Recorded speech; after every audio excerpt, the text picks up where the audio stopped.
including those small boys of the DA with their grandmother Helen. We can talk to all of them. Those racists, we have no problem. But we talk to them out of principle. We are not going to find each other. Shem. We are not going to find each other. We just talk because we are talking.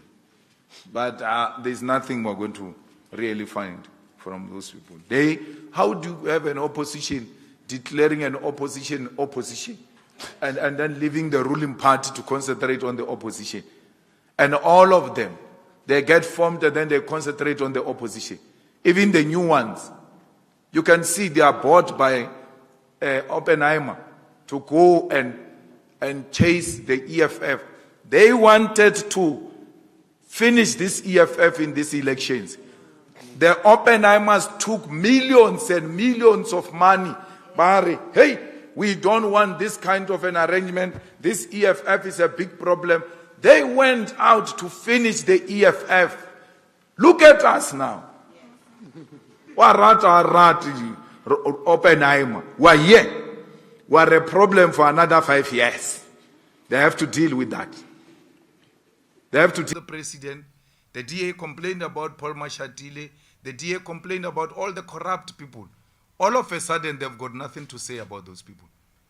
That is an indication that someone came to take out the brain and said, we're moving this direction and we don't want to be questioned. Why would all of a sudden the DA see holy and good leadership in the ANC when they've not throughout the years? Is because when the numbers put together, the Oppenheimers see that they will still continue to be in charge. So the ANC played with an opportunity to isolate imperialist forces and the white monopoly capital in South Africa. This was an opportune moment for progressive political formations to come together. The president says to me, we cannot form the GNU without a DA because we want a non-racial GNU. I asked him a question. Are you saying the ANC is not a non-racial organization? Because the ANC is a non-racial organization without the DA. So why would it say, when it comes to government, if there's no DA, we are not non-racial? But when they run their daily activities, including in their constitution, they are non-racial. I said to the president, there are white people in the ANC, in the EFF, in all the progressive formations. White people are found there.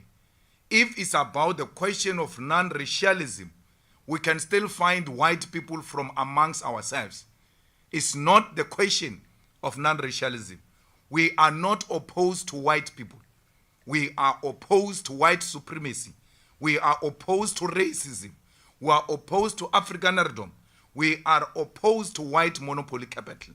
Any other progressive name that gets to be put forward by the president of a white person, Indian person, colored person, African person, as long as that is a progressive name, will support it.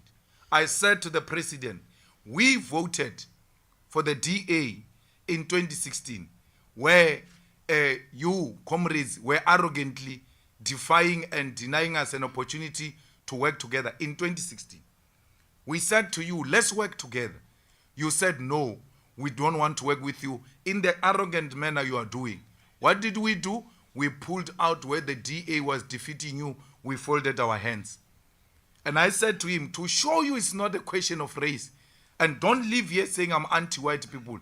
In 2016, we refused to participate in municipalities with the DA led by a black person. It was led by Maimani. In Joburg, it was led by Mashaba. We still said, we don't care who are the faces. This organization is a tool for imperialism and for white monopoly capital. So it's not about color. It's about the party that represents backwardness, a party that is a racist organization, a party like Freedom Front that says part of its conditions to go into a coalition is that we must declare Orania as a white Afrikaner land. And you say to us, we must go and participate in such a coalition. will never do that. Remember, when you are in cabinet, once you are defeated in argument, those decisions are binding on you. As a disciplined member of cabinet, you must go and defend that Orania must be a land of the Afrikaners. We will not do that. We will rather die without occupying positions in government than to allow white supremacists and racists to thrive. Fighters, inclusive government should not mean a compromise on the principle. We are for inclusive government. That's why we said today, we are the first political party to say to the ANC, we will work with you. But because we understood the element of inclusive government and government of national unity, but it does not mean we must sleep with Zionists with our eyes open. We're not going to do that. We said to the people of Palestine, we said to the Muslim communities everywhere in South Africa, the vote and the victory of the EFF is a victory of the people of Palestine. Those Muslims who voted for the EFF, those Muslims who have voted for the ANC, what are you saying to them when you go immediately in bed with the people who have supported a genocide, the killing of innocent women and children, and we must close our eyes in the name of inclusive government and overlook humanity? We will not do that as the EFF. President Ramaphosa has always been a project of these people. From school, he went straight to work for Urban Foundation, to work for the Oppenheimers. President Ramaphosa formed NUM. He has never been a mine worker. He has never been underground.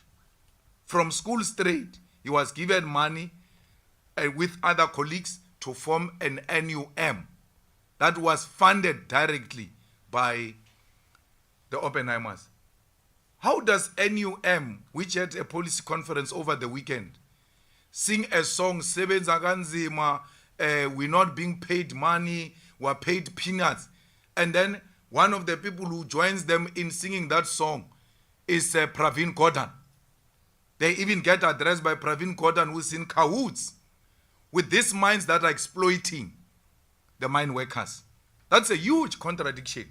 It can clearly indicate to you that these people do not mean anything.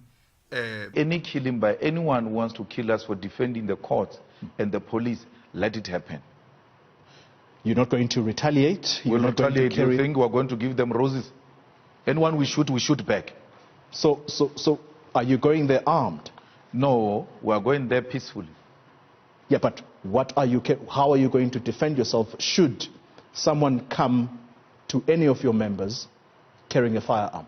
But do you want me to reveal my defense strategy here so that the enemy agent can even prepare for that a defense strategy?